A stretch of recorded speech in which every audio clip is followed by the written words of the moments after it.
ونصلي ونسلم على هذا النبي الكريم سيد المرسلين وعلى آله وصحبه أجمعين. أما بعد، أيها المؤمنون اتقوا الله، أوصيكم وإياي بتقوى الله، فقد فاز المتقون. Muslimin dan muslimat, mudah-mudahan dirahmati Allah Subhanahu wa taala. Di dalam sebuah hadis an Safwan bin Abdullah radhiyallahu anhu qala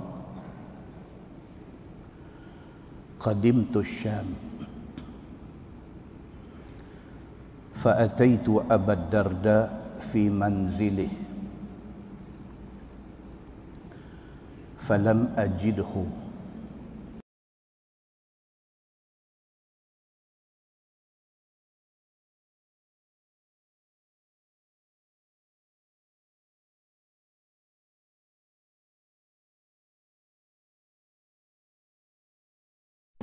أم الدرداء فقالت أتريد الحج العام؟ فقلت نعم. قالت فادعوا الله لنا بخير، فإن النبي صلى الله عليه وسلم كان يقول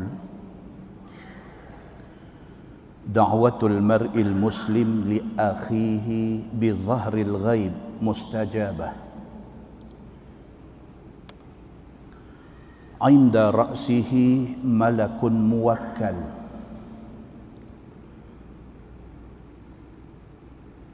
كلما دعا لأخيه بخير قال الملك الموكل به آمين ولك بمثل. قال فخرجت إلى السوق فلقيت أبا الدرداء فقال لي مثل ذلك يرويه عن النبي صلى الله عليه وسلم أو كما قال. hadis sahih riwayat Imam Muslim daripada Safwan bin Abdullah radhiyallahu anhu. Kata dia, pada satu hari aku pergi ke Syam. Daripada Madinah pergi ke Syam, pergi ke Syria lah ni. Fa'ataitu Abu Darda fi manzilih. Tujuan dia pergi ke Syam kerana dia nak pergi ziarah satu sahabat Nabi yang bernama Abu Darda.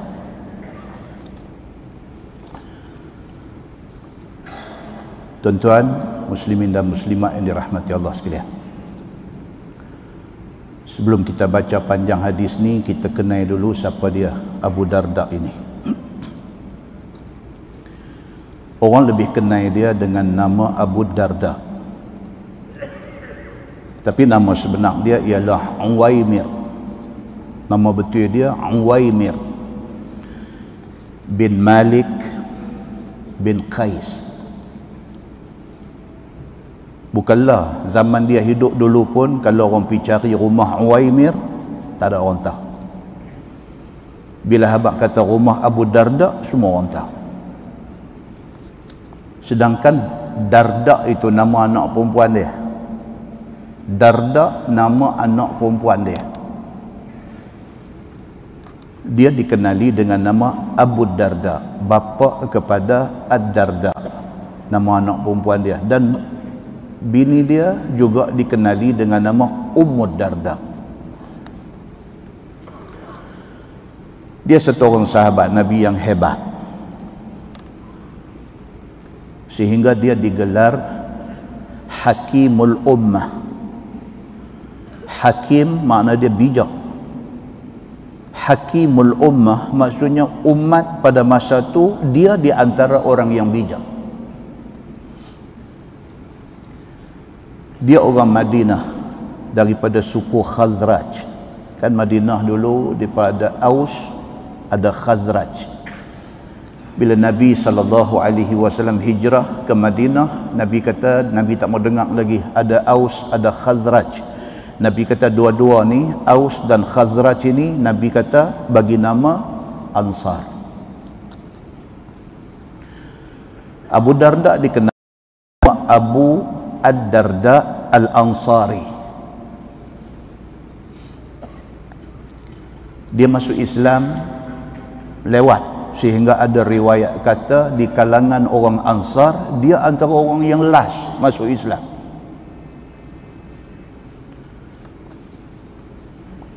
Dia masuk Islam selepas selesai perang Badar.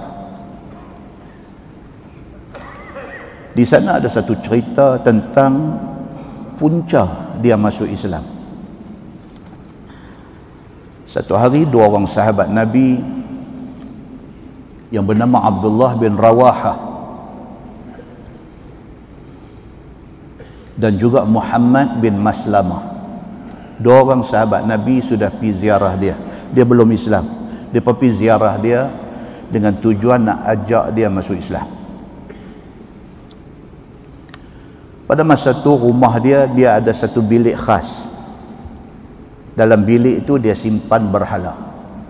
Ini Abu Darda sebelum masuk Islam. Dia orang kaya, dia satu orang businessman yang successful. Dia satu orang ahli perniagaan yang berjaya. Dalam rumah dia ada satu bilik, dalam bilik itu dia bubuh berhala untuk dia sembah. Bila dua sahabat Nabi, Abdullah bin Rawahah dengan Muhammad bin Maslamah pergi rumah dia, mereka saja nak provoke dia, mereka nak perangat dia. Tapi masuk dalam bilik tempat dia duduk semayang sembah berhala ni, mereka katok berhala dia sampai pecah. Dia tak boleh nak buat apa, dia pergi kutip berhala yang pecah tu, dia duduk kutip. Sambil dia kutip, sambil dia kata apalah hang ni, hang Tuhan aku sembah hang hari-hari, aku jaga hang hari-hari, orang nak pukul hang, orang nak katok hang bagi pecah, hang tak boleh nak defend diri hang sendiri pun, macam mana hang nak defend aku? Kalau dalam bahasa sinetron dia kata monolog, dia bercakap seorang dia. Bini dia Ummu Darda ni pun kata dekat dia, dia kata betul ya bang, dia kata apa benda ni, kita duk sembah dia hari-hari, kita punya muliakan dia hari-hari, jangankan dia nak tolong kita, orang katok dia pun dia tak boleh buat apa. Bini dia kata macam tu. Dia start fikir, beralih kiri, beralih kanan, sahabat-sahabat Ansar dia daripada Aus dan Khazraj masuk Islam habis dah. Fikir tak kesudah, dia pergi rumah Nabi sallallahu alaihi wasallam. Bila dia sampai di rumah Nabi sallallahu alaihi wasallam, Abdullah bin Rawahah yang tadi pergi rumah dia katok berhala dia ni duk ada di tepi Nabi. Bila Abdullah bin Rawahah nampak Abu Darda mai, Abdullah bin Rawahah kata dekat Nabi, dia kata ni mesti mai nak balas dendam. Kami pergi rumah dia, kami sudah buat macam ni dekat. Nabi SAW kata, inna Abu Darda innama ja'ah liyuslim. Nabi kata no. Nabi kata Abu Darda mai nak masuk Islam. Sungguh bila dia sampai di depan Nabi SAW, dia salam Nabi, dia kata ya Rasulullah, aslimni ya Rasulullah, masuk Islam.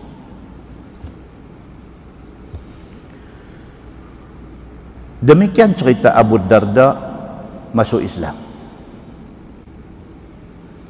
Lepas dia masuk Islam, dia buat satu drastic change dalam hidup dia. Dia buat satu perubahan yang drastik. Tiba-tiba saja dia jadi tak mau dengan dunia. Tiba-tiba sahaja dia hilang minat kepada bisnes dia. Tiba-tiba saja dia nak ubah diri dia, nak jadi satu orang yang zahid.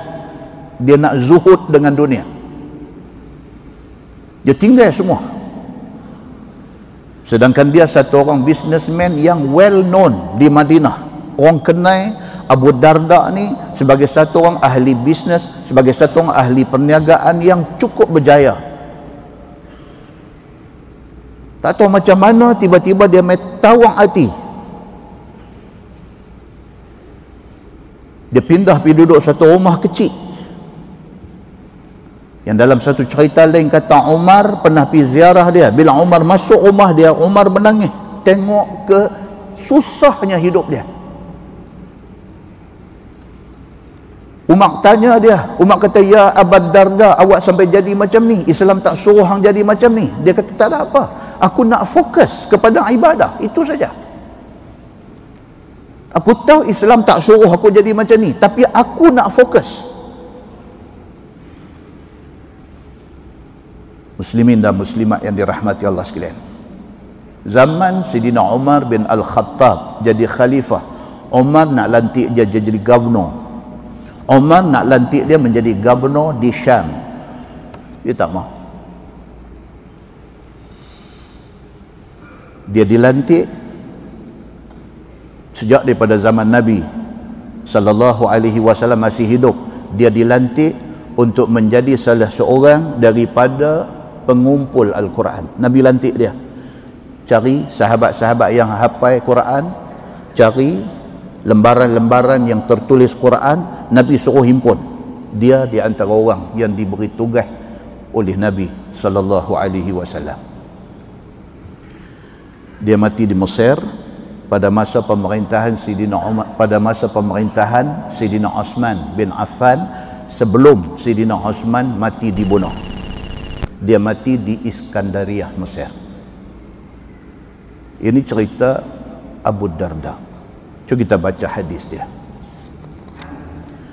Kata Safwan bin Abdullah, dia kata qadimtu Syam. Dia kata aku pergi ke Syam. Madinah pergi ke Syam.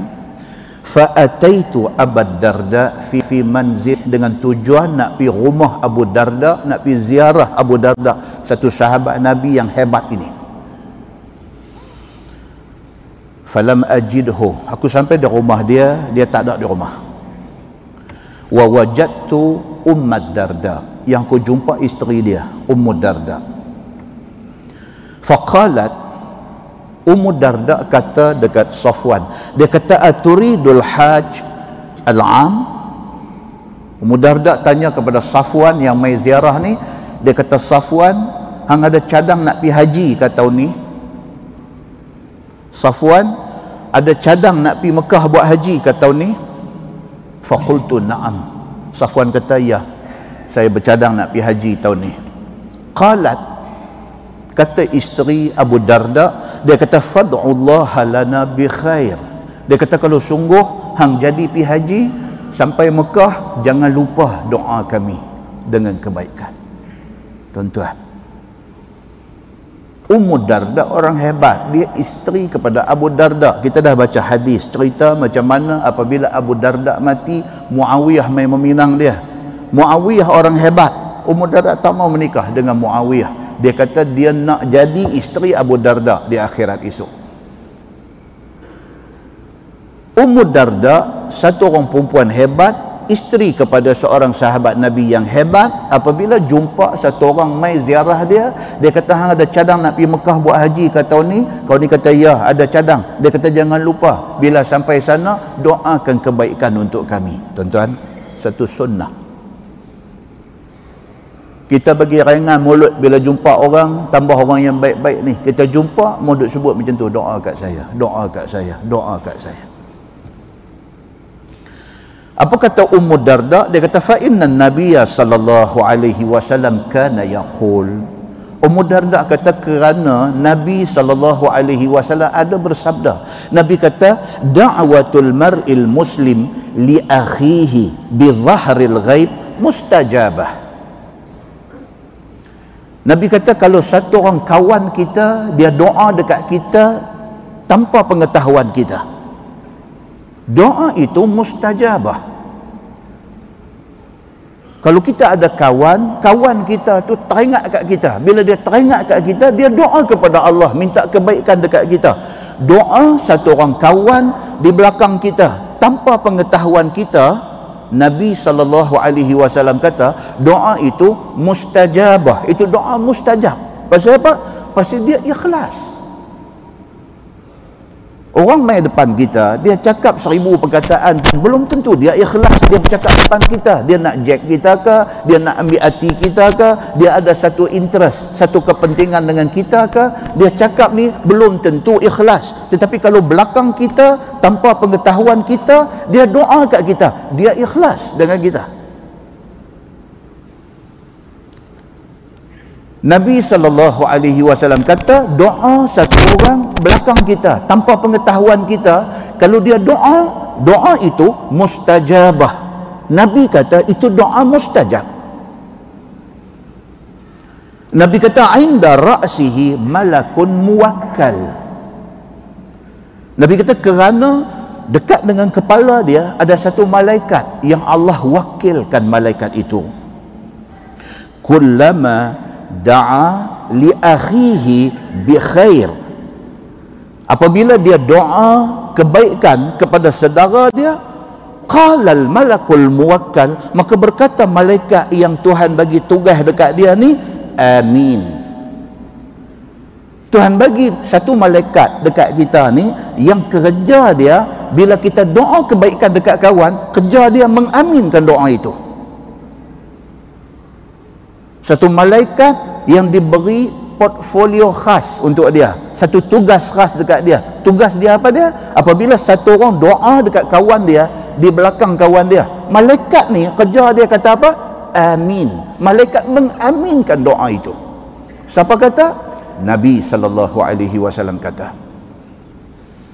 Tidak cukup dengan malaikat tu kata amin, malaikat tu kata walaka bimithlin. Malaikat kata kepada hang juga, apa yang hang doa kat dia, dapatkan. Muslimin dan muslimat yang dirahmati Allah sekalian, kita doa kebaikan kawan kita belakang dia tanpa pengetahuan dia, malaikat doa amin, malaikat minta supaya Allah perkenankan doa kita, dan malaikat minta kepada Allah supaya doa kebaikan dekat kawan tu juga dapat kat kita. Qal, kata Safwan, fa kharajtu ila suq. Pi rumah Abu Darda nak jumpa Abu Darda, Abu Darda tak ada. Jumpa isteri dia yang kata sahabat-sahabat Nabi ni. Jumpa tu cerita hadis Nabi. Itu tanda orang yang beriman dan berilmu. Jumpa tidak sia-sia. Jumpa itu tidak sia-sia. Ada benda yang orang boleh ambil buat balik, buat amalan. Dah dia tak jumpa Abu Darda, dia keluar daripada rumah Abu Darda, fa kharajtu ila suq. Dia kata dia pun pi hala ke market, hala ke pasar. Falaqitu Abu Darda, pi jumpa Abu Darda ada di sana. Faqala li mithla dhalik. Bila jumpa Abu Darda, dia bagi salam dekat Abu Darda, dia kata dekat Abu Darda, dia kata saya baru pi rumah tuan tadi, tuan tak ada. Saya dah bercakap dengan isteri tuan saja. Abu Darda bila dengar macam tu, terus kata dekat dia, dia kata doakan saya dengan kebaikan. Walhal dia orang yang dah cukup baik, tapi dia minta supaya Safwan doakan kebaikan untuk dia. Bahkan kata Abu Darda, yarwihi anin Nabi sallallahu alaihi wasallam. Abu Darda kata cerita ni, cerita kita minta orang suruh doa kebaikan dekat kita ini cerita suruhan daripada Nabi sallallahu alaihi wasallam. Muslimin dan muslimat yang dirahmati Allah sekalian, yang pertama, kesimpulan daripada hadis itu, yang pertama, doa very important. Kita dah kaya, kita dah sehat, kita dah hidup senang, kita dah bahagia, kita rasa macam kita ada macam-macam benda dah, tidak bermakna kita tidak perlu berdoa. Sebab doa very important, sangat penting dalam hidup kita.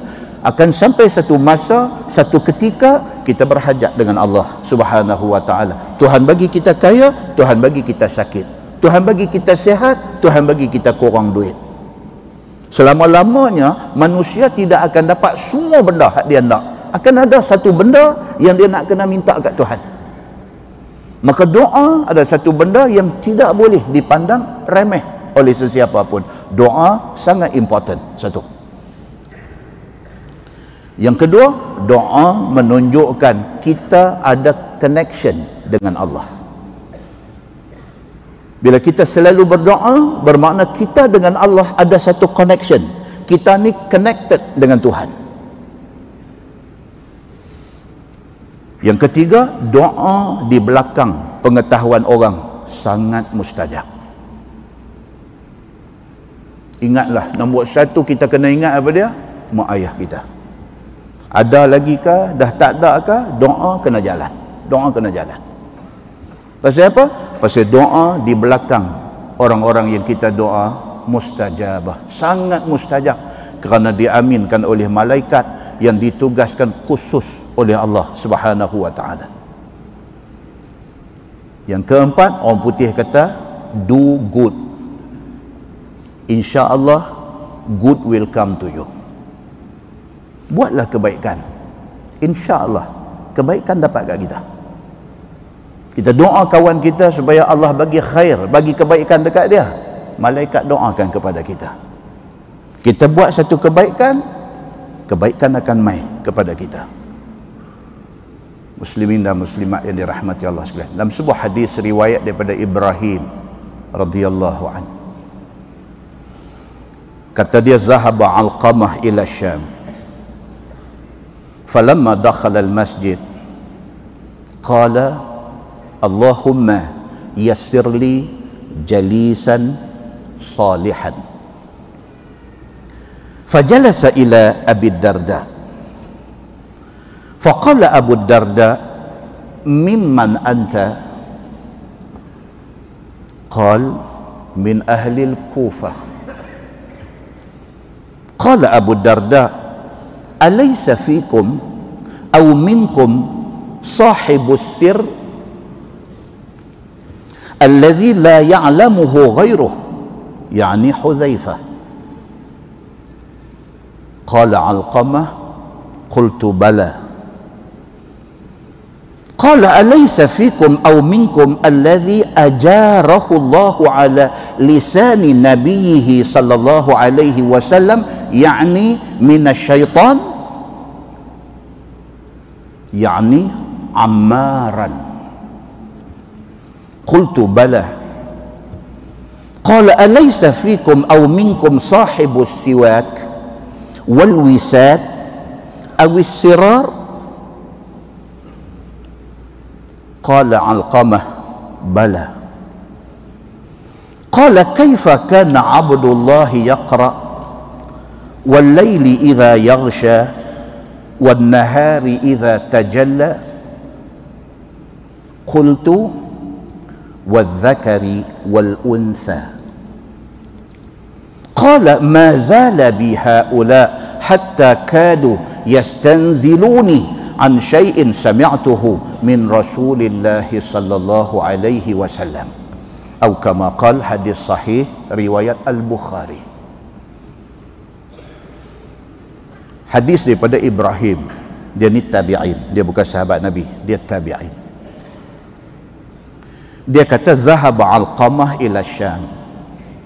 Dia kata satu hari satu orang kawan dia yang juga tabi'in, bukan sahabat Nabi, nama dia Alqamah, Alqamah bin Qais. Dia ni satu hari sudah pergi ke Syam. Syam ni di mana? Syria. Falamma dakhala al-masjid, apabila Alqamah sampai di Syam, dia masuk masjid. Qala, dia masuk masjid, dia sembahyang sunat tahiyatul masjid, dia angkat tangan, dia doa. Dia kata, Allahumma yassir li jalisan salihan. Tengok yang kata orang dulu macam mana. Daripada Madinah dia pergi ke Syam. Bila sampai cari masjid dulu, Masuk dalam masjid, lepas semayang dia angkat tangan doa, dia minta, ya Allah ya Tuhanku, bagilah rezeki kepada aku dapat jumpa satu orang kawan yang soleh di sini. Zaman tu sahabat Nabi, tabi'in dan sebagainya, mereka fokus mereka ni apa dia? Nak cari keredaan Allah. Itu je. Nak cari orang baik-baik untuk dijadikan role model. Nak cari orang baik-baik, nak buat kawan yang mudah-mudahan kawan itu dapat membentuk dia jadi orang bagus. Bila Alqamah sampai di Syam, dia masuk masjid, dia semayang, dia doa. Doa dia apa? Dia minta, ya Allah ya Tuhanku, bagilah aku dapat satu orang kawan di sini, satu orang kawan yang saleh. Fajalasa ila Abi Darda. Tiba-tiba Allah Subhanahu wa taala atur Abu Darda mai duduk sebelah dia. Masya Allah. Abu Darda siapa? Hak kita habaq tadi ni. Hebat orangnya. Tiba-tiba Abu Darda mai duduk sebelah dia. Faqala Abu Darda duduk, Abu Darda tanya pula dekat dia, mimman anta? Abu Darda kata, hang mai pada mana ni? Terus dia tengok muka ni, muka stranger, bukan muka orang sana, bukan muka orang Syam, ini muka outsider, muka luar. Dia kata, mimman anta? Dia kata, tuan mai daripada mana? Kata Alqamah, min ahli al-Kufah. Dia kata, saya ni asal-asal orang Kufah. Kufah di mana tuan-tuan? Di Iraq. Saya asal orang Kufah. Kata Abu Darda, alaysa fikum aw minkum sahibus sir alladhi la ya'lamuhu ghairuh, yani Huzaifah. Tuan-tuan tengok yang kata tawadhu' sahabat Nabi ni. Abu Darda ni orang hebat, daripada Madinah, daripada Kufah, daripada Hijaz, daripada apa, kalau pi sampai ke Syam, di antara orang yang mereka cari ialah Abu Darda. Maknanya dia orang hebat, orang yang dicari oleh banyak orang. Dia tanya dekat Alqamah ni, tuan-tuan mai pada mana? Dia ni habaq kata, saya mai daripada Kufah. Dia terus kata dekat Alqamah ni, oh, dia kata Kufah. Bukankah di Kufah ada orang hebat, ada sahibus sir? Sahibus sirri, sir maksudnya rahsia. Sahibus sir maksudnya satu orang pemegang rahsia, pemegang rahsia Nabi sallallahu alaihi wasallam. Siapa dia ni? Huzaifah bin Yaman. Huzaifah bin Yaman ni tuan-tuan, dia memang terkenal sebagai satu orang penyimpan rahsia Nabi sallallahu alaihi wasallam. Kita dah cerita macam mana Sayyidina Umar bin Al-Khattab masa dia jadi khalifah, bila ada orang mati, dia cari Huzaifah. Dia tanya Huzaifah, dia kata, Huzaifah yang mati hari ni macam mana? Kalau Huzaifah kata dia orang Muslim yang mukmin, Umar pergi jadi imam sembahyang mayat. Tapi kalau Huzaifah kata huwa munafiq, dia orang munafik, Umar tak akan jadi imam sembahyang mayat itu. Dia tahu dia ni kata Muslim, mukmin ataupun munafik ni macam mana, itu kelebihan Allah bagi dekat dia, maka dia dipanggil sahibus sirri. Dia ni pemegang rahsia Nabi sallallahu alaihi wasallam. Tuan-tuan pernah dengar satu hadis Nabi cerita Sayyidina Umar bin Al-Khattab radhiyallahu an, pada masa dia memerintah negeri pada masa tu. Umar pernah tanya, Umar kata, ayyukum yahfazu ma qala Rasulullah sallallahu alaihi wasallam fil fitnah. Depan ramai-ramai duk ada ni, Umar tanya, Umar kata, siapa-siapa daripada kalangan hak duk ada ni yang pernah dengar Nabi sallallahu alaihi wasallam cerita pasal satu fitnah akhir zaman? Siapa pernah dengar? Huzaifah duk ada. Huzaifah kata, ana. Dia kata, saya ada dengar Nabi pernah cerita bahawa akhir zaman manusia akan kena fitnah. Umar tanya dia, Nabi habaq kata fitnah apa yang akan kena kepada manusia akhir zaman? Huzaifah kata, fitnatur rajul fi ahlih wa malih wa waladih wa jarih. Huzaifah kata Nabi SAW beritahu akhir zaman manusia kebanyakan akan kena fitnah. Fitnah apa? fitnah satu orang laki-laki itu fi ahlih, kerana keluarga dia. Keluarga dia menyebabkan dia kena fitnah. Dia orang bagus, dia orang baik, dia duk bercakap benda baik-baik, orang kata ke dia, pirah ang cakap kakak ang sendiri pun tak pakai tudung, tak tutup aurat. Fitnah kena kat dia kerana keluarga. Wa malih, dia kena fitnah dengan harta dia. Allah bagi dekat dia rezeki murah, Allah bagi dekat dia jadi orang yang berduit, orang yang ada harta. Tiba-tiba harta itu menyebabkan dia lupa agama. Harta menjadi fitnah kepada hidup dia. Harta menyebabkan dia jauh daripada agama. Fitnah kepada manusia akhir zaman ni wa waladih, kerana anak fitnah kepada dia. Dia punya bagus, bini dia punya bagus, 5 orang anak, 4 orang bagus, seorang piduk cucuk diri sendiri. 4 hak bagus itu tenggelam, orang duk sebut hak seorang tu lah. Maka anak memberi fitnah kepada dia. Wajarih, dia jadi fitnah kerana jiran rumah dia, jiran sebelah rumah dia. Jiran ni berjalan hulu hilang, duk cerita keburukan dia. Hampa respect lah sangat dia tu, duk satu taman dengan aku, duk satu lorong dengan aku, duk sebelah rumah aku tahulah dia macam mana. Banyak tu punya cakap, rosak nama kita ni. Huzaifah kata Nabi SAW bagi tahu menjelang akhir zaman macam ni punya fitnah nanti mai. Umar radhiyallahu anhu, Umar kata bukan itu yang aku nak tahu, itu biasa. Umar kata fitnah yang Umar kata kamaujun, seperti mana ombak besar yang mai menghampas manusia. Ada tak Nabi bagi tahu tentang fitnah akhir zaman, fitnah yang mai yang boleh memusnahkan manusia? Huzaifah bin Yaman kata, oh yang tu. Dia kata ada. Nabi SAW ada bagi tahu dekat aku, kata akan mai satu masa fitnah, yang fitnah itu akan menghancurkan kehidupan manusia. Kata Huzaifah, ya Amiral Mu'minin, inna bainaka wa bainaha baban mughlaqa. Huzaifah kata, ya Amiral Mu'minin, wahai Umar, kalau fitnah itu hang tak payah takut. Dia kata pasal antara fitnah itu dengan hang ada satu pintu kebai yang sallallahu alaihi wasallam. Muslimin dan muslimat yang dirahmati Allah sekalian, kemudiannya orang tanya Huzaifah, orang tanya dia, apa maksud baban mughlaqa, yang kata pintu kebai yang terkunci yang menghadang fitnah daripada mai kena umat ni, apa dia? Huzaifah kata umat tu sendiri. Dia kata maksudnya apa? Umat ada fitnah berat tak mai, tapi apabila umat meninggal dunia, bermulalah fitnah di atas muka bumi ini. Bila mati saja Sayyidina Umar bin Al-Khattab, Sayyidina Osman memerintah pun memang kacau bilau, macam-macam fitnah kena dekat dia, dan berakhir dengan dia dibunuh oleh puak pemberontak. Habis Sayyidina Osman, naik Sayyidina Ali, lagi teruk keadaan pada masa tu. Ali terpaksa menerima politik yang kacau bilau, macam-macam benda sudah jadi.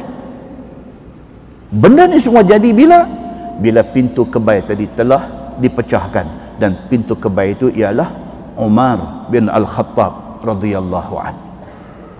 Maka itu yang sebab disebut Huzaifah ini sahibus sirri.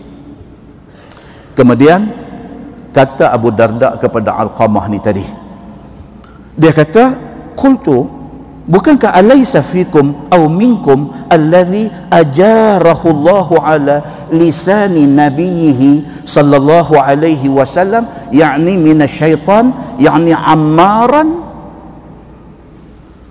Abu Darda tanya kepada Alqamah yang mai ni, yang sampai di Syam jumpa di masjid ni. Dia kata hang mai daripada Kufah kan? Bukankah di Kufah ada satu orang hebat, nama dia siapa?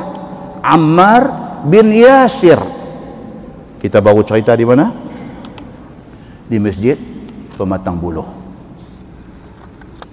Ammar bin Yasir. Apa hebat Ammar bin Yasir yang kita cerita itu? Apa hebat Ammar bin Yasir?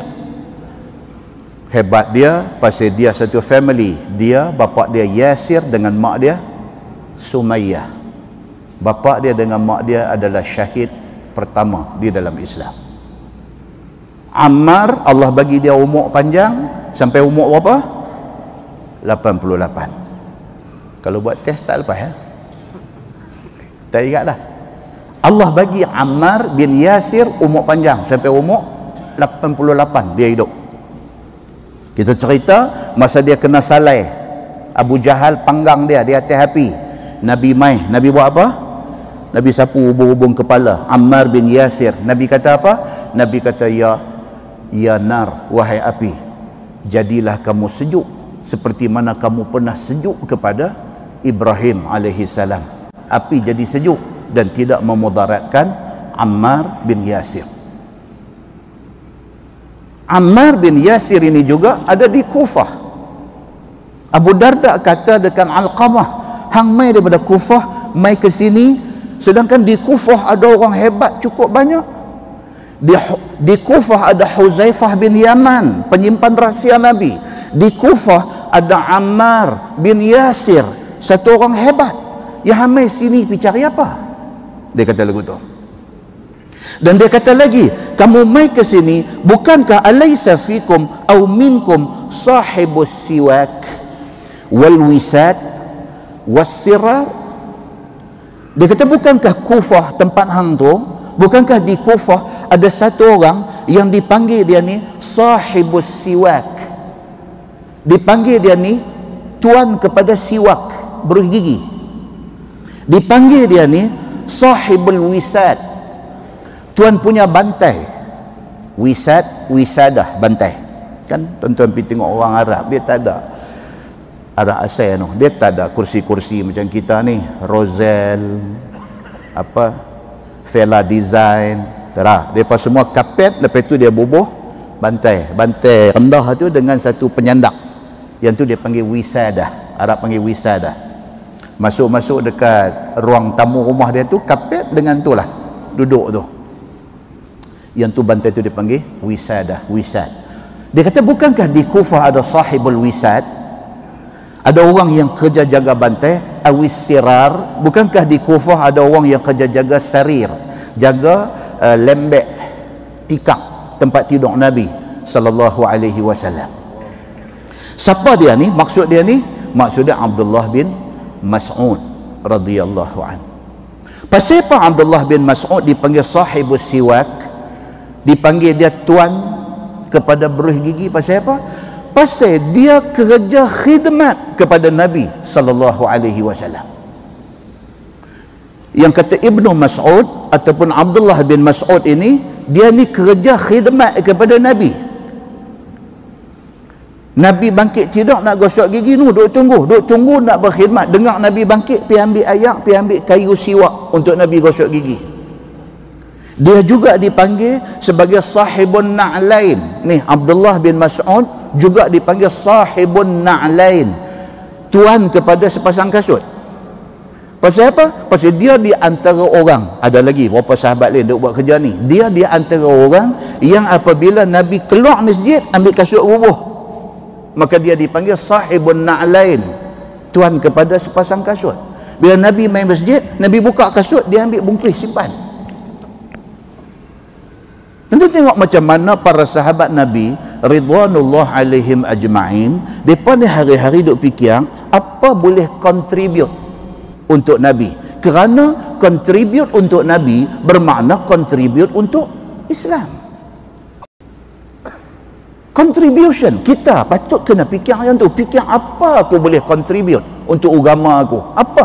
Sembang ni dah penat dah, tak larat sembang. Action, kita nak action, kita nak tindakan. Cari apa satu benda yang kita boleh buat untuk dijadikan contribution kita untuk Islam. Sahabat-sahabat Nabi macam Abdullah bin Mas'ud, mereka ni semua adalah orang-orang yang wakaf diri mereka untuk nak contribute something untuk Islam. Mereka pergi jadi khadam Nabi sallallahu alaihi wasallam. Ni geng-geng ni kalau ada masa zaman Nabi ni, Zon Kuliah, PMT, Isma Azhar, MIPP, Tuan Izan kita, Tuan Amir, Tuan Saza, Tuan Isma ni semua ni dia panggil sahibul video.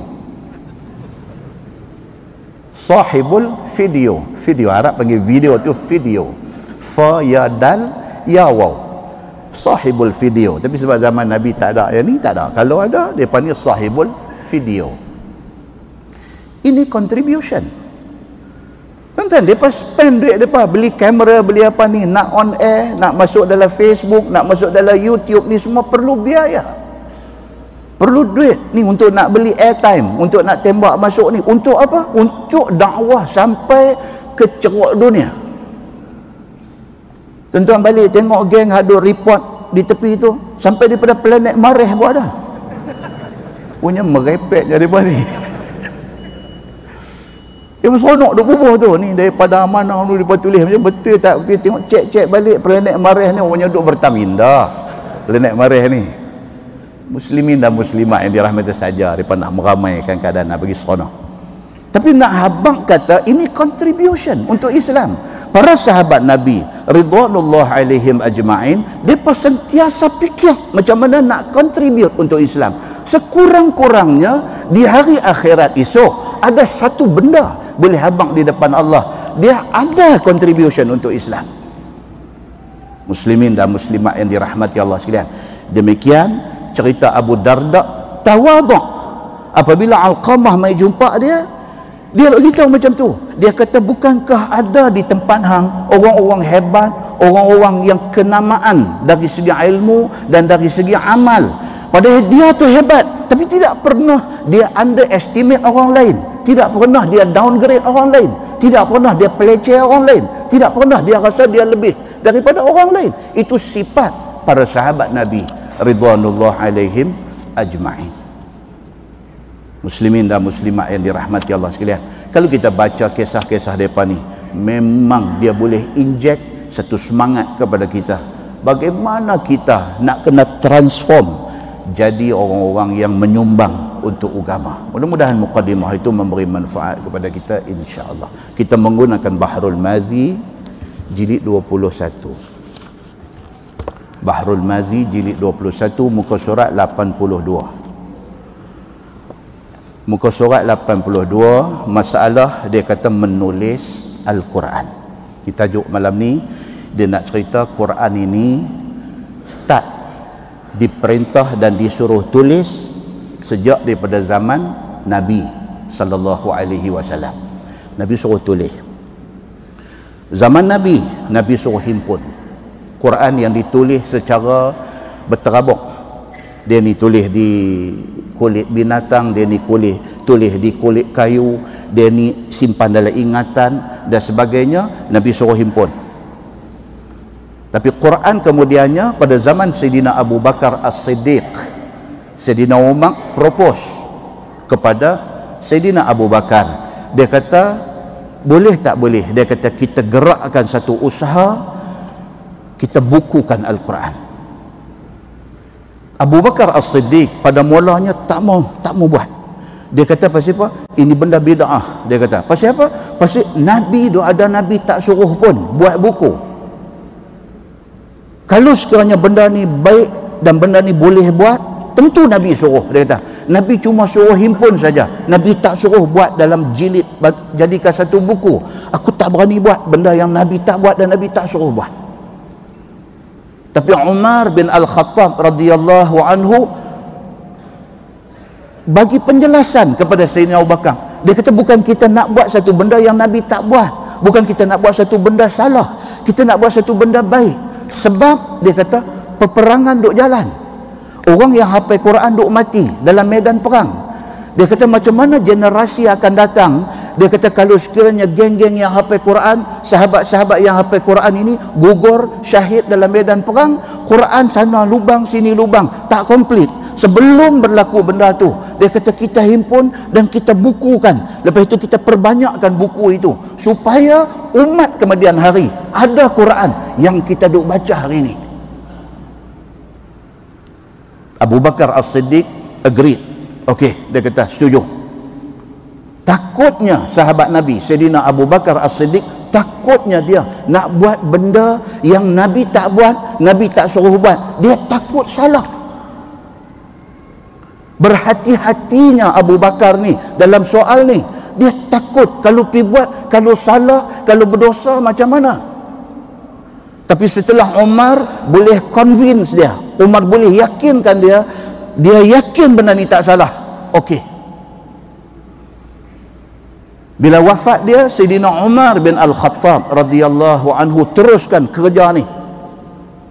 Dan Quran akhirnya dibukukan pada zaman Sayyidina Uthman bin Affan radhiyallahu anhu. Dipanggil sebagai Mushaf Uthmani. Zaman Sayyidina Uthman. Cuba kita baca. Dia kata masalah menulis Quran. Sesungguhnya Quran itu masyhur dengan nama Mushaf. Dia punya pronunciation dia, kita kena pronounce Mushaf. Bila tulis Rumi, M-U-S-H-A-F, patutnya baca Mushaf. Ada orang baca Mushaf. Ini masalah bila ditulis Arab, ditulis Rumi ni, dia jadi lagu tu. Mushaf tu dia pergi baca Mushaf. Mushaf Osmani, Mushaf, Allahu Akbar, tuan-tuan. Jangan sebut bagi betul. Mushaf, mim sin, mim sad, hafa, mushaf. Daripada perkataan sahifah. Sahifah maksud dia apa? Ni helaian-helaian ni sahifah. Bila banyak helai dia jadi suhuf. Bila plural dia jadi suhuf. Tu dalam Quran kata suhufi Ibrahim wa Musa. Suhuf, kitab-kitab. Mushaf ini yang telah dibukukan. Okey. Dia kata dan Quran itu ialah lafaz yang diturunkan kepada Nabi sallallahu alaihi wasallam kerana memperlemahkan satu surah daripadanya. Ni yang kata Quran ini. Wording yang ada dalam Quran tu, words yang ada di dalam Quran itu, semua tu mai daripada Nabi, mai daripada Allah Subhanahu wa taala. Nabi baca. Nabi tidak tambah walaupun satu word, walaupun satu perkataan. Tak ada. Macam mana mai, macam tu Nabi baca. Dia cuma timbul ni apa dia, tuan-tuan? Dia timbul dari segi qiraah. Dari segi dia ada satu ilmu dalam Quran ni, ilmu qiraat. Dia panggil ilmu bacaan Al-Quran. Yang ni imam-imam hafiz masjid kita ni mereka belajar ilmu qiraat, ilmu baca Quran. Okey. Macam Abdullah bin Mas'ud yang kita baca cerita dia tadi. Abdullah bin Mas'ud dia ada satu bacaan dia yang berlain daripada hak kita dah baca. Itu satu qiraat. Hak dia kata tadi wal-laili idza yaghsha wan nahari idza tajalla. Kita baca sambung tu apa dia? Wa ma khalaqadz dzakara wal untha. Tapi Abdullah bin Mas'ud hak kita bagi tahu tadi, kata hebat tadi ni, dia baca wal laili idza yaghsha wan nahari idza tajalla wadz zakari wal untha. Dia baca lagu tu. Dia tak baca macam kita baca wa ma khalaqadz dzakara wal untha. Dia baca lepas idza tajalla wadz zakari wal untha. Dia baca lagu tu. Itu qiraah dia. Itu qiraah dia. Tidak salah kerana dia mengambil bacaan itu daripada Nabi sallallahu alaihi wasallam. Sekali lagi kita nanti sentuh sikit lagi cerita tentang qiraat Quran ini. Sekali lagi kita baca ini dulu. So dia kata Quran ini diturunkan untuk nak bagi lemah musuh. Bila Nabi Muhammad satu orang Nabi yang ummi, tak tahu tulis, tak tahu baca, tapi Quran turun kat dia, dia boleh baca dengan cantik ayat yang diturunkan itu. Bila Nabi sallallahu alaihi wasallam satu orang yang tak tahu tulis, tak tahu baca, tiba-tiba boleh membaca Quran tu yang 30 juzuk tu, baca dengan baik. Cabar pula kepada sastrawan Arab yang ada banyak-banyak pada zaman tu, suruh buat mai satu bentuk bacaan yang mutu bahasanya, kualiti bahasanya equivalent sekurang-kurangnya, setanding dengan Al-Quran. Kalau boleh hampa buat mai lebih baik daripada tu. Semua sastrawan Arab pada masa tu surrender. Tak boleh. Dia dengar ayat Quran ni, wal-laili idza yaghsha wan nahari idza tajalla. Sedap, tuan-tuan. Kita hak Melayu, hak tak erti Arab ni pun, kalau kena imam yang baca sedap ni baca, kita dengar Syekh Shuraim baca, sedap. Pasal apa? Pasal i'jazul Quran, mukjizat Quran itu. Dia meresap masuk dalam hati ni, dia meresap masuk, kita dengar Allahu Akbar, sedap. Apatah lagi kalau orang tu reti bahasa Arab, dibacakan pula Quran ini oleh qari-qari yang seumpama ni, oleh Sudais, oleh Shuraim, oleh Al-Afasi. Orang yang reti bahasa Arab ni, bila dengar ni, rasa macam ayat terjun turun atas kepala dia sampai ke kaki ni. Dia menikmati bahasa Al-Quran yang hebat itu. Muslimin dan muslimat yang dirahmati Allah sekalian, maka Quran itu di antara tanda mukjizat dia apa dia? Dia melemahkan orang yang pandai bahasa Arab daripada nak challenge dia. Tak boleh challenge. Dengar tahu kata ini Quran. Satu orang sastrawan Arab yang pandai duk tulis puisi Arab pun, dia tulis itu habis dah, dia punya segala kemahiran dia, segala kepandaian dia, dia turun habis jadi satu puisi. Baca, orang tahu kata ini bukan Quran, ini puisi Arab. Sebab dia tak boleh nak pi itu equivalent dengan bahasa Quran tu, tak boleh. Itulah mukjizat Al-Quran. Quran diturunkan menyebabkan lemah orang-orang yang nak challenge dia. Lagi Quran itu diturunkan untuk dibuat ibadah kepada orang yang membacanya. Kan kuliah kita yang lepas kita baca hadis cerita tentang orang yang baca Quran itu, alif lam mim. Alif dikira berapa? 10 pahala. Lam 10, mim 10. Baru sebut alif lam mim sudah ditulis 30 pahala. Tuan-tuan bayangkan kalau dia baca satu surah 30 ayat. Masya Allah. Tapi berapa ramai manusia hari ini tak gelut baca Quran. Atas alasan apa? Busy. Busy aja alasan. Very simple punya excuse dia bagi dekat Tuhan. Esok Tuhan tanya dia, berapa banyak Quran hang baca? Dia kata, saya memang ingat nak baca tapi tak tahan. Tuhan kata tak apa. Masa tu tak ada apa dah. Nak marah, nak nasihat pun tak ada dah. Tuhan kata tak apa, hang pergi duduk orang tu.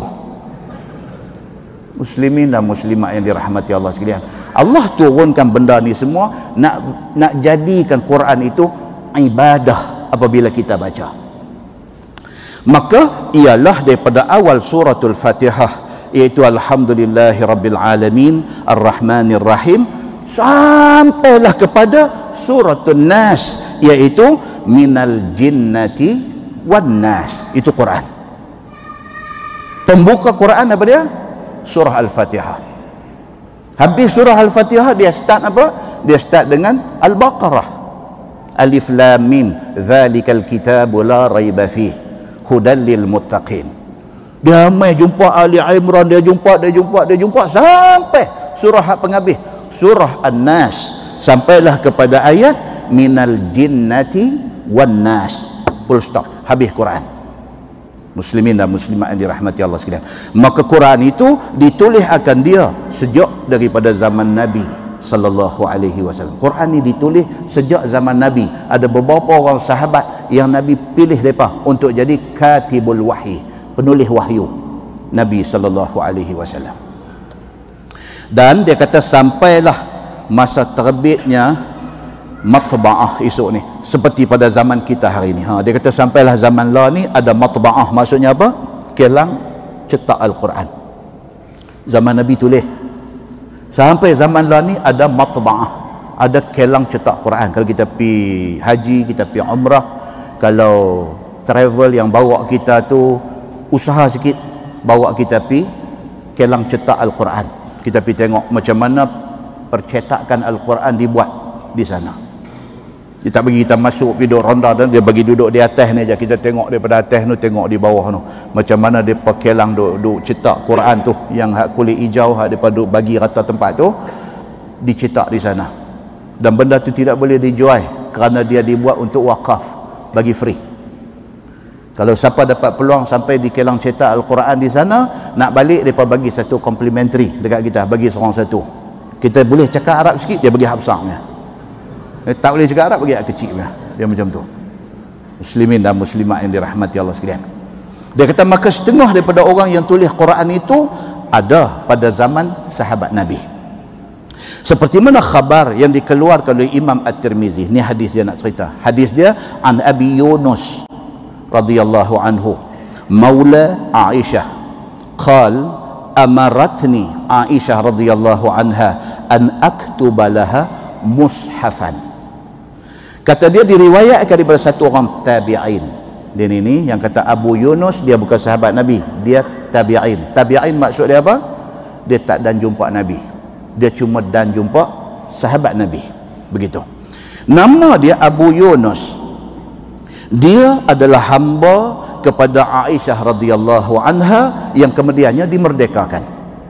Dia hamba Aisyah, tapi satu hari Aisyah tengok merdekakan dia.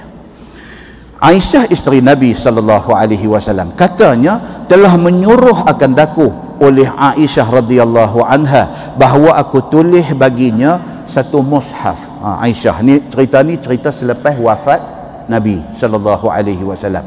Nabi dah wafat. Aisyah meninggal tahun berapa tuan? 58 Hijrah.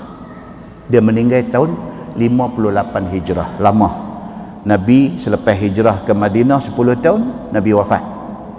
Lagi 48 tahun lagi Aisyah duk ada. Aisyah duk ada lagi 48 tahun lagi. Dan pada masa tu dia jumpa ni dengan Abu Yunus, ambil jadi khadam dia, ambil jadi hamba dia, kemudian dia merdekakan. Dia bagi kerja dekat Abu Yunus ni tulis mushaf Al-Quran. Yakni maka aku sanggup akan suruhannya itu. Abu Yunus ni apabila Aisyah kata dekat dia, ya Aba Yunus, kamu tulis Quran. Tuan-tuan, itu penghormatan. Itu penghormatan. Bila Aisyah isteri Nabi point finger dekat dia, suruh dia buat satu kerja agama, oh itu satu respect. Dia terima amanah itu. Bila dilihatnya aku sanggup menulisnya, maka berkata ia kepada aku, bila dah dia suruh dan kau ni sanggup. Aisyah kata dekat dia, faqalat idza balaghta hadhihi al-ayah fa'adhinni. Maka kata Aisyah kepada Abu Yunus, dia kata engkau tulis Quran, tapi bila tulis ayat Quran itu, bila sampai pada ayat ini, dia kata kamu bagi tahu aku. Dia tak tulis. Lagi tak sampai ayat hak aku nak abang ni, hang tulis. Tapi bila sampai ayat hak aku nak abang ni sekali lagi, sampai tang ayat tu tisal lu. Abang kat aku dulu. Aisyah kata. Yakni yang apabila sampai ia menulis kepadanya kepada ayat tu, habanglah kepada Aisyah, bagi tahu kepada Aisyah. Kata Aisyah radhiyallahu anha, hafizu ala salawati was salatil wusta. Itu ayat dia, itu ayat Quran.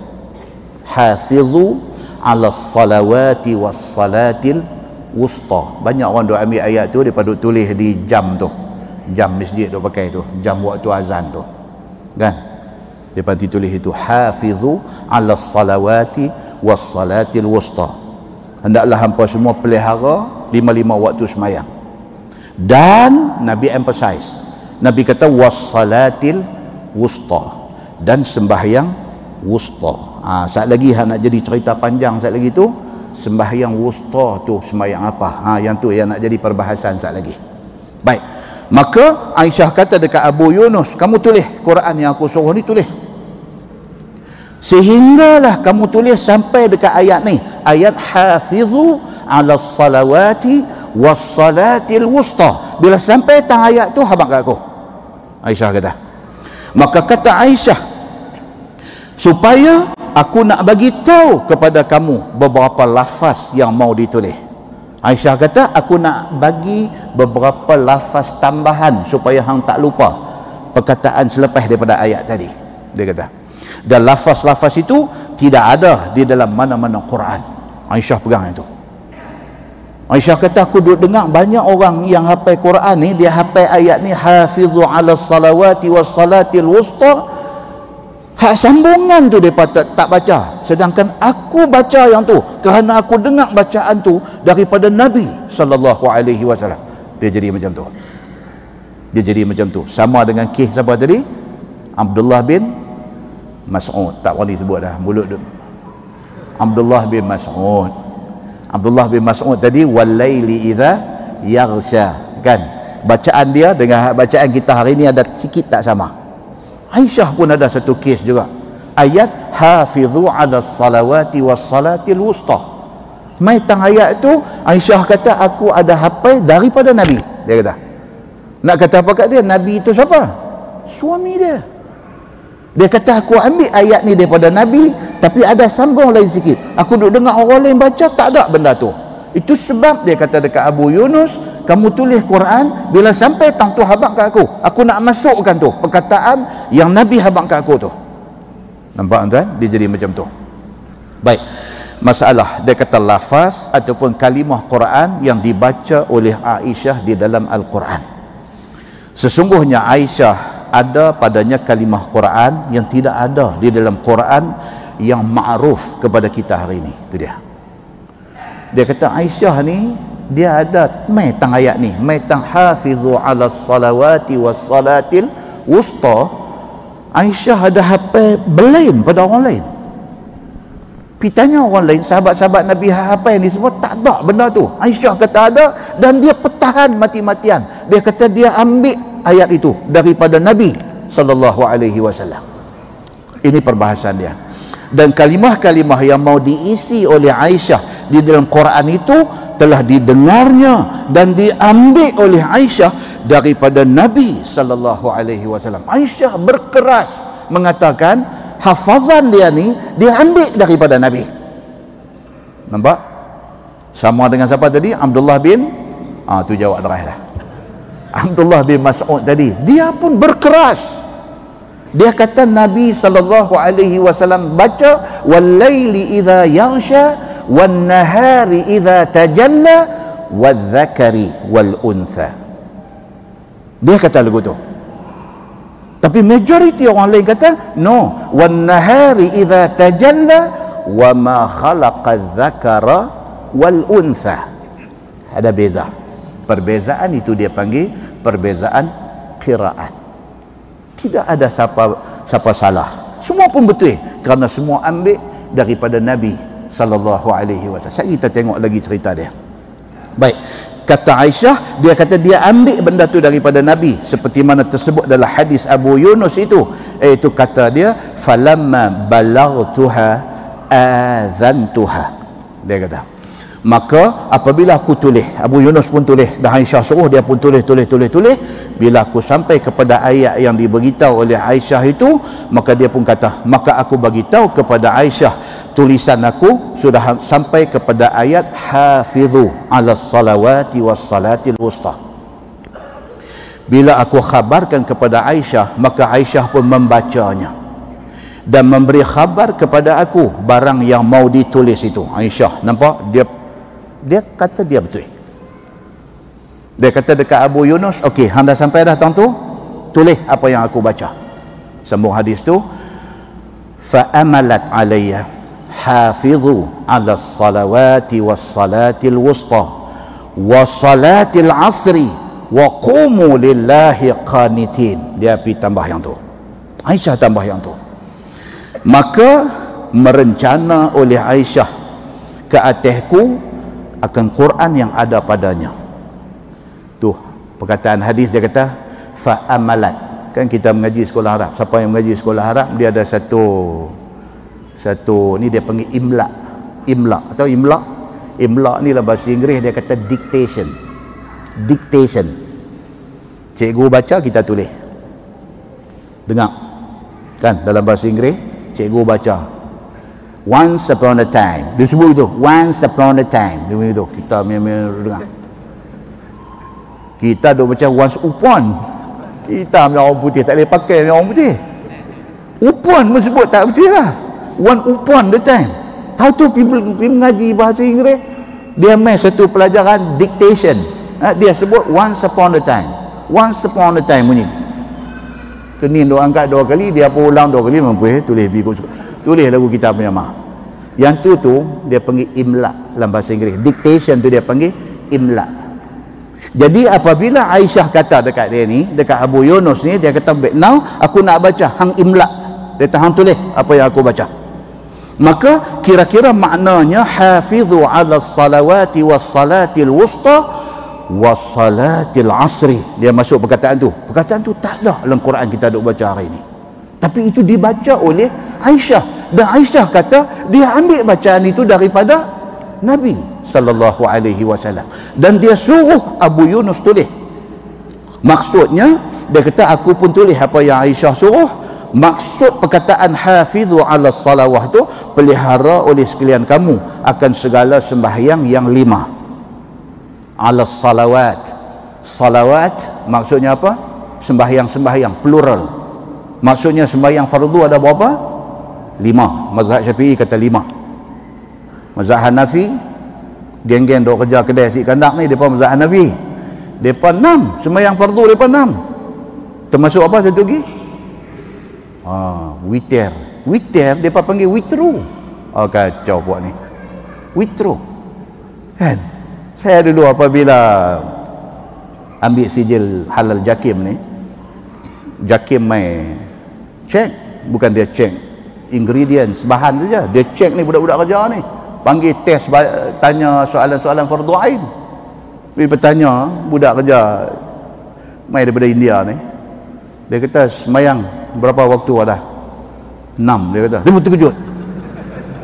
Apa dia kata? Telefon kat dia. Ustaz, ni Ustaz nak kena tengok ni. Siapa? Adakah semayang fardu sampai 6? Saya kata tanya siapa tu? Tanya budak India ke budak Indonesia? India. India memang 6. Depa witru satu, witru. Semayang witir tu bagi depa kena buat, tak buat berdosa. Baru tahu. Kan? Syafi'i dengan Hanafi. Tak sama. Depa ada school of thought depa ada manhaj depa. Dan depa peganglah apa yang Imam Abu Hanifah bagi tahu kat depa. Nah, muslimin dan muslimat yang dirahmati Allah sekalian. So, yang dikatakan hafizu ala salawat, peliharalah sekalian kamu akan segala sembahyang yang 5. Pasal apa dia kata 5? Pasal itu pendapat Imam Asy-Syafi'i. Dan sembahyang yang lebih elok, yang kata salatul wusta, sembahyang yang lebih elok itu ialah sembahyang asang, dia kata. Saat ini tuan-tuan, kita nanti tengok perbincangan di kalangan mazhab-mazhab ni, yang kata Hanafi, Maliki, Syafi'i, Hambali, masing-masing faham benda ni macam-macam fahaman. Yang Quran kata hafizu ala salawati was salatil wusta, hampa hendaklah jaga sembahyang-sembahyang yang 5. Dan Nabi kata, Nabi ambil satu highlight Quran, Allah highlight satu, dan lebih lagi kena jaga sembahyang wusta. Dalam 5 kena jaga, tapi dalam pada 5 tu ada satu yang hampa kena jaga lebih lagi. Maksud dia apa? Pasal sembahyang ni dia doa ada dekat corner baring. Ramai orang nanti terbaring gitu ya, dia tak dalam sembahyang. Soalnya ialah yang kata sembahyang yang satu ni, yang Nabi, yang Allah emphasize dalam Quran ini, ada orang sebut emphasis, ada orang sebut emphasize, dia ikutlah British dengan American. Tapi tuan-tuan kena ingat, Donald Trump dah jadi presiden dah hari ni. Allahul musta'an. Kita kena kata yang tu aja. Dia faham ke kita? Dia kata ustaz, dia kata Trump menang. Kita kata apa? Allahul musta'an. Allah saja yang boleh bagi pertolongan dan perlindungan kepada orang Islam. Pasal apa kita kata begitu? Oh, dia ni dahsyat tuan-tuan. Modal kempen dia ialah kebencian kepada Islam dan orang Islam. Di antara modal kempen dia. Tu saya cakap saya dah habis dia. Tapi apa pun tuan-tuan mau put, simpan benda tu dalam kepala. Amerika sedang memasuki satu era membenci Islam dan nak tunjuk kebencian kepada Islam. Macam mana dia nak tunjuk tu? Yang tu yang kita kata Allahul musta'an. Mudah-mudahan Allah tolong orang Islam. Sebab apa? Sebab remote control duk ada tangan dia. Orang Islam bimbang dia ni naik. Bukan kata orang Islam bimbang, orang Amerika pun bimbang dia naik. Pasal apa? Pasal benda dia nak bawa ni, benda yang boleh memanaskan iklim dunia. Untuk satu tempoh masa Obama, dia main tajuk Obama pula. Untuk satu tempoh masa Obama cuba untuk coolkan dunia ini. Cuba untuk nak habaq kata orang Islam bukan musuh American. Tiba-tiba dia pass baton dekat dia ni. Dia ni tak mau dengar Islam, tak mau dengar umat Islam. Dan dia secara obvious, secara terang dia bagi tahu dia akan bagi full support kepada Israel. Israel diberi lesen besar untuk buat apa saja. Tuan, so minta doa kepada Allah supaya tidak jadi benda pelik-pelik kepada Islam, kepada umat Islam di seluruh dunia. Muslimin dan muslimat yang dirahmati Allah sekalian. So Nabi SAW baca ayat ni. Nabi bagi tahu kata Allah tekankan tentang satu semayang daripada 5 semayang ni. 5 semayang fardu wajib, tak buat berdosa. Tapi ada satu ni kena jaga. Dan berdiri sekalian kamu di dalam sembahyang itu kerana Allah Subhanahu wa taala, hal keadaan kamu taat. Semayang ini berdiri dalam keadaan kita semayang ni taat kepada Allah. Bukan terpaksa, no, kita semayang ni pasal kita hamba Allah dan kita kena semayang. Setidak-tidaknya nak say thank you pada Tuhan atas apa yang Tuhan bagi. Tuhan bagi kita hidup, Tuhan bagi kita sehat, Tuhan bagi kita rezeki, Tuhan bagi kita family, Tuhan bagi kita kerja, Tuhan bagi kita negara, Tuhan bagi keamanan, Tuhan bagi macam-macam kat kita ni. Setidak-tidaknya Allahu Akbar semayang itu adalah tanda kita terima kasih kat Tuhan. Begitu.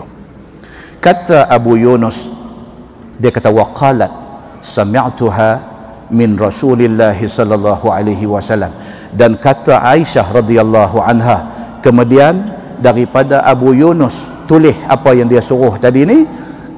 Kata Aisyah, aku dengar lafaz itu dan kalimah yang aku baca suruh kamu tulis itu aku dengar daripada Nabi sallallahu alaihi wasallam. Tu tadi ni yang kata hafizu ala salawati was salatil wusta was salatil asri, itu tambahan itu Aisyah mati-matian kata dia buka reka, dia kata dia ambil daripada bacaan Nabi sallallahu alaihi wasallam.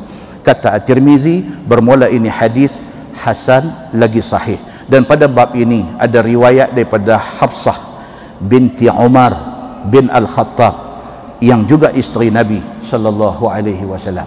Bukan Aisyah saja, Hafsah salah seorang lagi isteri Nabi, anak Sayyidina Umar, juga kata dengar Nabi baca macam tu. Baik, masalah dia kata Quran yang dibaca oleh Aisyah tidakkah dikatakan Quran, serta tidakkah diamalkan bacaan itu? Ini perbincangan. Pasal apa? Pasal kita lah ni tuan-tuan, kita baca Quran bila mai tang ayat hafizu ala salawati was salatil wusta, ada tak was salatil asri? Ada tak ada? Tak ada. Habis itu ni macam mana hadis ni hadis sahih. Hadis sahih kata Aisyah kata dia dengar wasalatil asri itu dia dengar daripada Nabi sallallahu alaihi wasallam. Nah, dia kata nak buat macam mana? Sesungguhnya telah berkata Imam Nawawi di dalam syarah Muslim, adalah bacaan Aisyah seperti yang tersebut tadi itu ialah qiraah syazah. Dia kata namanya, yakni bacaan yang syaz ataupun ganjil. Pasal apa kata ganjil? Aisyah seorang aja baca macam tu. Semua orang lain, semua sahabat-sahabat Nabi hak lain yang hafal Quran tak baca macam tu. Aisyah seorang aja baca macam tu. Jadi sepakat ulama, depa kata, depa tak kata Aisyah salah, tapi depa kata apa? Qiraah Aisyah itu qiraah yang syazah, itu bacaan yang syaz, yang ganjil. Okey, tiada boleh buat hujah dan dalil akan dia. Sahabat-sahabat Nabi dan ulama yang kemudian kata apa? Oleh kerana Aisyah sahaja yang riwayat macam tu, maka tidak boleh buat dalil. Tapi Aisyah nak baca, dia baca, tak apa. Tapi tidak boleh dijadikan dalil. Dan tiada baginya masuk di dalam hukum khabar daripada Nabi sallallahu alaihi wasallam. Dia kata walaupun hadis itu hadis sahih, tapi kita tidak boleh terima bacaan itu. Tapi Aisyah nak baca, dia baca. tak ada masalah, dia kata, kerana yang menakal akan dia tiada dinakal melainkan Quran, melainkan ia Quran. Sahabat lain semua nakal benda ni tidak serupa yang macam Aisyah tulis, dan Quran itu tiada sabit ia melainkan dengan tawatur, dan hal keadaannya mesti ijma'. Dia kata satu-satu patah perkataan dalam Quran itu mesti mutawatir, mesti ramai orang riwayat sama, dan mesti diijma' oleh ramai sahabat kata ini bacaan dia. Oleh kerana Aisyah dia seorang aja, maka bacaan dia tu tinggal kat dia saja. Kita baca macam yang ramai-ramai baca. Muslimin dan muslimat yang dirahmati Allah sekalian. Masalah dia kata tafsir ayat 238 surah Al-Baqarah itu. Ayat tadi ni ayat 238 surah Al-Baqarah. Hafizu 'ala salawati was salatil wusta, artinya peliharalah oleh sekalian kamu, yakni kelakuan dan tekun dan sekalian kamu atas sembahyang fardu yang 5. Maksud ayat tu, Tuhan suruh kita jaga sembahyang 5 waktu, by hook or by crook. 5 waktu jangan tinggal. Kita naik kapal terbang nak pergi luar negeri, boleh tak itu dijadikan alasan kita tak sembahyang? Cannot. Mesti kena sembahyang, mesti kena sembahyang. Sebaik-baiknya sembahyang macam mana? Sebaik-baiknya sembahyang, ambil ayat sembahyang elok-elok. Sebaik-baiknya ada tempat boleh berdiri, boleh rokok, boleh sujud, cari tempat macam tu. Cari arah kiblat, dan arah tu ada ruang untuk nak berdiri, untuk nak takbir, untuk nak rokok, untuk nak sujud, ambil sembahyang. Kalau tak boleh nak berdiri, nak rokok, nak sujud macam biasa, duduk atas bangku. Tapi untuk sembahyang fardu kena cari juga arah kiblat. Bangku kita duduk ni, kita balik daripada umrah misalnya, logiknya kiblat duduk dah belakang, lepas tu kita balik daripada umrah. Sudah sembahyang macam mana? Depan ada satu skrin, tengok arah Saudi duduk belah mana, agak Mekah duduk tang mana. Oh, tengok kapal terbang tengah duduk left, dia jadi duduk belah ni. Kita dah masuk waktu sembahyang, kita cari arah dia sambil duduk atas bangku, Allahu Akbar, sembahyang. Lepas tu jangan duduk olin dah, tengok skrin tu, jangan duduk olin dah. Sekali lagi dia left ikut ni pula, kita lagu duduk ikut gitu, tak boleh. Kita hak mula tu aja ikut, lepas tu kita jalan. Takat mana boleh rokok, takat mana boleh sujud, takat mana boleh buat. Fattaqullaha mastata'tum. Quran kata bertakwalah kamu kepada Allah sekadar mampu kamu. Takat tu kita boleh, takat tu kita buat. Dah sembahyang tu sekali lagi nak kena qada tak? Tak payah qada. Kita sudah sembahyang, kita sudah ambil ayat sembahyang, dan kita sudah sembahyang, khalas. Macam tu. Boleh tak kita kata ni payah tak nanti sampai sana qada? Tak boleh. Tak boleh. Pasal apa? Hafizu 'ala salawati was salatil wusta. Peliharalah sembahyang kamu yang 5 itu, dan juga sembahyang wusta. Disuruh oleh Allah Subhanahu wa taala ke sekalian hamba-Nya pelihara akan segala sembahyang itu dengan segala syarat dan hukumnya, dan menyempurnakan segala rukunnya dan perbuatannya di dalam waktu-waktu yang ditentukan. Dia ada garis panduan. Sembahyang mesti dalam waktu, tak boleh luar waktu dan sebagainya. Satu orang tanya satu soalan pelik, saya tak pernah dengar. Dia kata, ustaz, boleh tak, dia kata, kita ambil ayat sembahyang 5 kali? Saya kata, pasal apa pula? Kita ambil siap-siap 5 kali. Saya kalau batal, kira batal 1, ada 4 lagi. Faham ya orang, saya kata. Pasal apa tuan-tuan? Manusia ni kadang-kadang dia fikir akal dia. Dia fikir akal dia. Dia fikir macam dia bawa bekal, bawa 5 biji telur rebus. So kalau makan 1 ada lagi 4, dia duduk kira lagu tu. So dia ingat ayat sembahyang ni boleh buat lagu tu. Ambil siap-siap, ambil semua sampai basuh kaki 1, start lain pula, ambil sampai basuh kaki 2, ambil sampai 5. Sekali lagi dia kata kalau batal 1 duduk ada 4 lagi, batal 2 ada 3 lagi, dia duduk main lagu tu. Oh kacau tuan-tuan. Tak boleh. Dia kata bab agama ni dia kena ikut petunjuk Quran dan hadis Nabi sallallahu alaihi wasallam. Baik, kemudian dia kata apa? Dan menyempurnakan akan segala rukunnya dan perbuatannya dalam waktu yang ditentukan, terutama sekali sembahyang asang.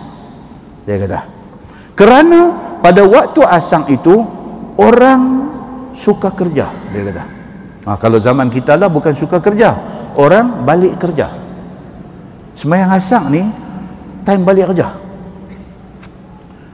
Jadi kita nak sembahyang di office ni waktu tak masuk lagi, kadang-kadang kan dia masuk lambat misalnya. Nak tunggu, kita nak kena balik cepat sebab lagi nak ligan kuliah masjid. Kita duduk terkapit tahun tu. Kalau tak semayang dulu, kita pederah balik, pedebum kata kena jam atas jambatan pula, atas jambatan Pulau Pinang. Allahu Akbar. Dia kata ya ni musibah, dia kata. Kalau orang Penang dia kata musibat. Ni satu musibat. Duk tengok time, duk tengok apa lah, dia kata kacau. Kan? Duk sangkut tu. Jambatan ni jangan buat pasal. Berhenti, buka pintu pula. Duk suar air mineral, duk ambil semayang juga, nak semayang sambil buat kereta ni. Tengok kiblat kot ni, steering duk dah kot ni. Aku ni berdoa, Allahu Akbar. Lagi kereta jalan sikit.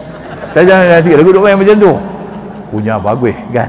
Pasal apa dia kata macam ni punya jam ni, kalau tak lagi sampai memang habis lah. Dia kata asang nanti lepas macam tu.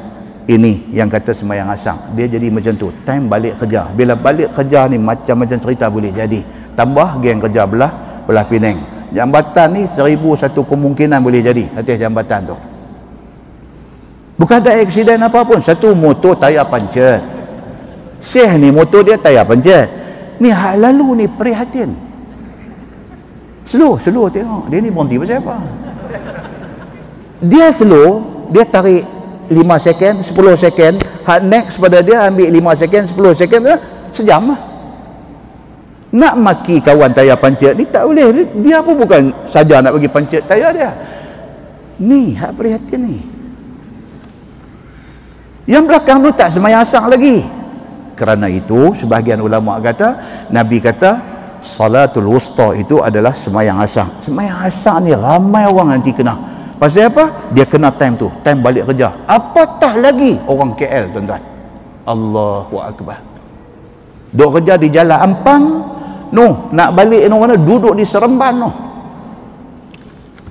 nak kesot, dia panggil kesot, nak kesot keluar daripada Kuala Lumpur tu, nak kesot keluar tu pun dah tak tahu berapa lama masa.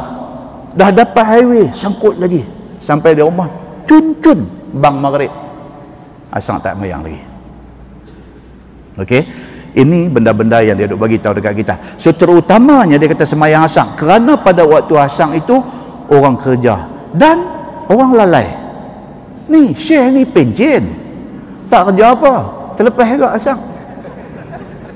Wah, hang pencen tak nak kalut apa yang sampai terlepas asang ni, apa punya cerita. Ada juga yang ni pasal apa? Pasal lalai. Pasal lalai dia kata. Dia bukan kaki tak semayang, dia kaki semayang tapi dia raplah apa pun tak tahu. Sampai lagi 5 minit pukul 7, bini dia kata kat dia, abang semayang tak lagi? Dia tahan semayang dia tanya bini dia. Bini dia kata, saya semayang dah tadi ni, kan saya tanya abang tadi, abang tak semayang dulu. Weh, dia tak ingat dia semayang ke tak? Bini dia kata kat dia, abang tak semayang lagi. Kata ni 5 minit lagi nak masuk mola. Kalau rempuh pintu pancung bada-bada masuk. Ini lalai. Ini cerita dia, cerita apa? Cerita lalai. Okey. Kerana dia kata pada waktu asang ni, Allahu Akbar, macam-macam benda boleh jadi sehingga menyebabkan tertinggal sembahyang asang itu. Dan firman Allah, wa qumu lillahi qanitin, dan berdirilah sekalian kamu dalam sembahyang itu kerana Allah. Sembahyang ni kerana Allah. Bukan pasal aku ni dah tua, dah nak mati, tak tahu bila ni apa ni nak kena duduk sembahyang. Bukan. Tua ke muda ke apakah, sembahyang ni is a must. Mesti kena sembahyang. Compulsory. Wajib kena sembahyang. Hal keadaan kita taat kepada Allah. Karena Allah suruh, karena tu kita buat. Yang ni cukupkanlah segala perbuatan sembahyang itu dengan sempurnanya. Jangan jatuh sembahyang itu di dalam cacat atau cedera pada segala rukun dan kepada segala sunat-sunat dia. Buat bagi elok. Kan dia dalam Islam, ibadat ni kena buat paling elok. Kan kita abang di masjid Pematang Buluh 2 malam lepas, Nabi mimpi. Allah Subhanahu wa taala takdirkan Nabi mimpi. Dalam mimpi Nabi itu, Nabi dibawa ke syurga. Lepas itu Nabi ditakdirkan dengar bunyi step kaki orang di depan dia. Nabi tanya Jibril dalam mimpi. Nabi kata, siapa tu bunyi duk berjalan di depan? Jibril kata, itulah tapak kaki Bilal bin Rabah. Masya Allah. Nabi jaga, Nabi pergi cari Bilal. Nabi kata, Bilal, apa satu amalan hang yang menyebabkan Allah tunjuk dalam mimpi aku, hang berjalan di depan aku? Bilal kata, tak ada apa. Saya tak ada buat apa yang luar biasa, tak ada. Cuma yang saya selalu jaga, ambil ayat semayang, saya ambil kira terbaik dia. Dia tak pernah ambil ayat semayang kalut-kalut. Bilal ni, dia kalau ambil ayat semayang, memang dia buat kira yang best dia. Dia make sure semua anggota sampai elok. Dia ambil ayat semayang sempurna. Dan bila ada ayat semayang, dia akan semayang dengan cukup baik. Itu saja Bilal abang. Mafhum ataupun faham daripada hadis tu apa dia? Menjaga wuduk dengan baik dan semayang dengan baik sudah cukup untuk mendapatkan satu kedudukan istimewa di sisi Allah Subhanahu wa taala. Itu dia. Islam ni dia seorang tu. Dalam bab haji dia kata wa atimul hajja wal umrata lillah. Quran kata dah hendaklah kamu sempurnakan haji dan umrah kamu kerana Allah. Kalau kita dapat peluang rezeki pergi jadi tetamu Allah buat haji, buat kira habis baik kita boleh buat. Pasal Quran sebut wa atimmu, dan sempurnakan, kamu jadikan ibadat haji kamu tu perfect, sempurna. Wal umrata lillah, dan umrah pun buat bagi perfect, bagi elok. Islam memang mau macam tu. Jadi buatlah ibadat ni, dia kata cukupkan segala perbuatan yang ada di dalam semayang tu daripada rukunnya, daripada sunat-sunatnya, dan jangan buat benda yang boleh mencacatkan sembahyang kita. Masalah salatul wusta itu sembahyang apa? Nah, wallahu alam, itu kita tangguh tahun depan. Bunyi itu macam lambat tapi dah bulan 1. InsyaAllah salatul wusta itu sembahyang apa? Dia akan mai kat kita cerita. Imam Syafi'i faham kata sembahyang apa, Imam Hanafi faham kata sembahyang apa, Imam Malik faham kata sembahyang apa, Imam Ahmad bin Hanbal faham kata sembahyang apa. Satu imam mazhab, satu faham yang duk ada. Dan kemudian dia akan mai satu kesimpulan dengan dalil yang duk mai. Nak beritahu sebenarnya salatul wusta itu yang Nabi maksudkan sembahyang apa, dia nanti beritahu. Kemudian dia nanti bawa mai satu konflik dia nanti bawa mai.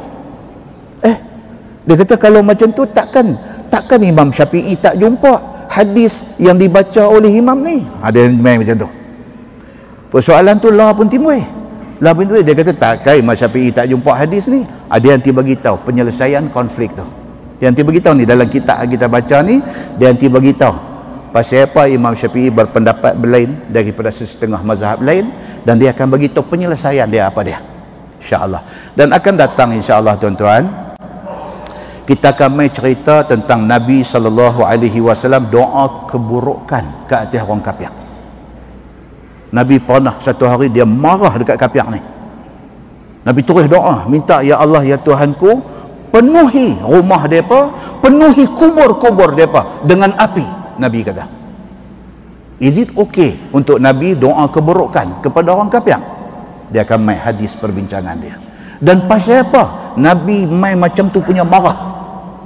Sedangkan kita pernah jumpa hadis Nabi SAW pergi ke Taif, penduduk Taif rejam dengan ketua batu. Nabi kena sampai berdarah-darah. Malaikat Jabal turun mai dekat Nabi, malaikat bukit turun mai dekat Nabi. Dia kata, ya Muhammad, maukah aku ambil bukit tu hampuk atas kepala mereka yang punggai sampai berdarah ni? Nabi kata no. Nabi kata dekat malaikat, mai doa sama dengan aku, minta supaya lahir daripada zuriat mereka ni orang-orang yang turut perintah Allah dan Rasul. Pula dia mai pula satu hadis, Nabi marah sampai Nabi minta kepada Allah, ya Allah, penuhi kubur mereka dengan rumah mereka dengan api. Dia nak mai cerita, adakah Nabi doa keburukan kepada kafir itu satu benda yang salah? Dia akan mai perbincangan dia. Yang akan datang insya-Allah, dia akan mai cerita tentang salat wusta tadi, apa betulnya. Kemudian dia akan mai satu topik cerita pasal hukum bercakap dalam semayang. Cakap semayang, telefon lagu duk bunyi, boleh tak boleh ambil? ana usalli. Boleh tak boleh? Dia kata saya cakap Arab. Boleh tak boleh? Lah semayang cakap Arab.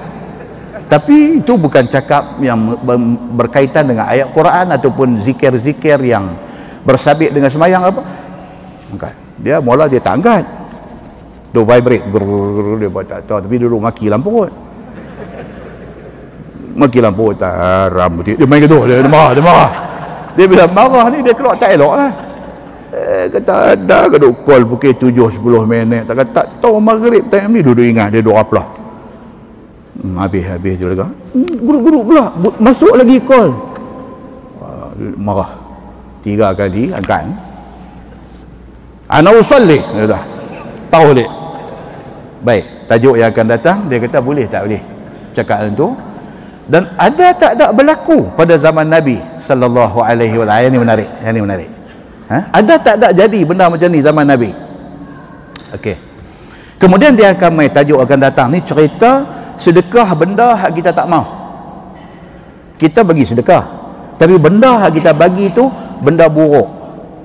Benda hak kita bagi tu benda busuk. Benda hak kita bagi tu benda kita tak mau ya. Boleh tak boleh kita bagi sedekah benda-benda macam tu? Dia akan mai perbincangan dengan hadis dia. Kemudian dia akan mai tajuk yang akan datang ni keutamaan bagi sedekah kepada siapa? Siapa keutamaan? Lepas tu dia nanti mai cerita zaman hari ni kalau masjid kampung, masjid Pahim ni tak ada. Tapi masjid kampung kalau hari Jumaat habis-habis sembahyang boleh tengok pisang bagi mai duk gantung. Dulu kalau masjid kampung dulu gantung satu mayang pisang ni, pisang mai tu dia mai duk ayun. Kita habis-habis sembahyang terekam habis. Lah dia tak gantung dah pasal tak tempat nak gantung. Dia bawa mai pisang sikat-sikat. Dia buah atas meja batu belakang tu. Tu imam assalamualaikum warahmatullahi assalamualaikum warahmatullahi. Kita baru bagi salam tengok depa duk pekat duk koyak lagi pai. Depa ni bagi salam dulu pada imam kan. Pasal apa? Pasal pisang punya pasal. Okey? Baik. Dia nak main cerita kat kita esok ni, adakah tak ada berlaku benda ni pada zaman Nabi sallallahu alaihi wasallam, pi gantung pisang ke ataupun tamar kurma ke whatever it is, ada tak berlaku pada zaman Nabi sallallahu alaihi wasallam. Okey. Kemudian dia nak mai cerita kat kita tentang Ahlus Suffah. Tuan kita pergi Masjid Nabawi, kita pergi Masjid Nabawi arah kiblat. Raudhah, hak menjadi tempat rebutan semua orang. Sebelah kiri makam Nabi. Makam Nabi. Belakang makam Nabi itu dia ada satu platform. Dia raise up satu platform. Meneru pakat pergi duk berebut duk atas pangkin tu, atas platform tu. Apa cerita ni dengan platform ni? Adakah kita disuruh rabat naik atas platform tu? Dua tempat yang 2,000 rupiah ni. Satu platform tu belakang makam Nabi tu yang dia raise naik sikit tu. Satu lagi bawah tempat orang duk bang tu. Pergi duk bertolak masuk pergi peluh mocek ni.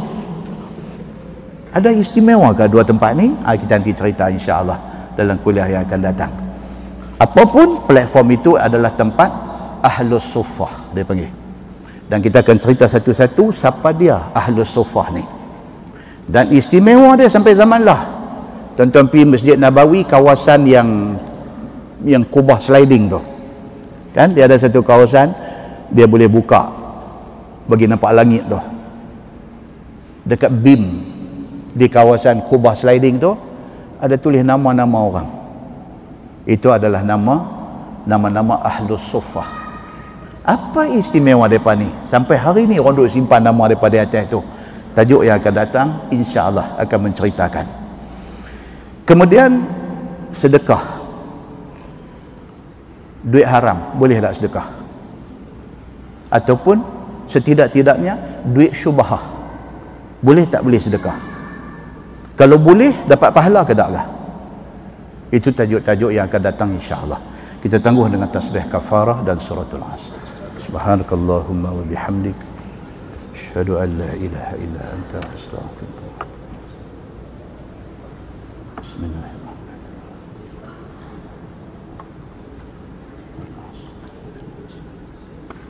Innal ladzina amanu wa amilus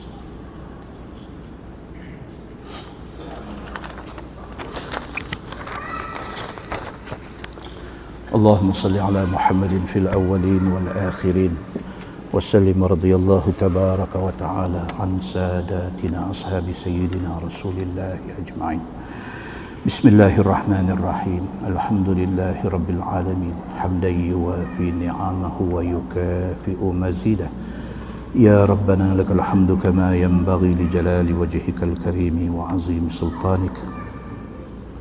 رضينا بالله ربا وبالإسلام دينا وبمحمد نبيا ورسولا.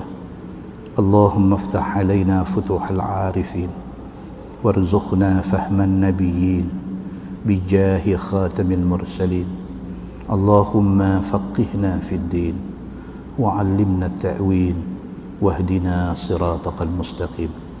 اللهم أرنا الحق حقا وارزقنا اتباعه وأرنا الباطل باطلا وارزقنا اجتنابه.